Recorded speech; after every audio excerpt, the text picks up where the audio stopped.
বলে উনি সেটা শিখিয়ে গিয়েছেন। উনার মৌলভীবাজারের বাড়ি আদৌ এবং সংক্ষিপ্ত বক্তব্য রাখার জন্য অনুরোধ করছি মৌলভীবাজার সম্পাদক সাবেক সাংসদ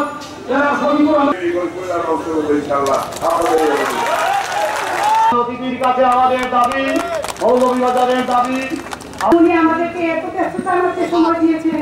আমি আবারও 3 নির্বাচিত পৌর চেয়ারম্যান 22 এবং 23 তারিখ হবে এই সম্মেলনে মৌলভীবাজার কার্যক্রমগুলো আপনার পরের প্রজন্ম চালিয়ে যেতে পারে, সেই জন্য আপনি একটা আপনাদের পক্ষ থেকে উপহার দেওয়া হচ্ছে।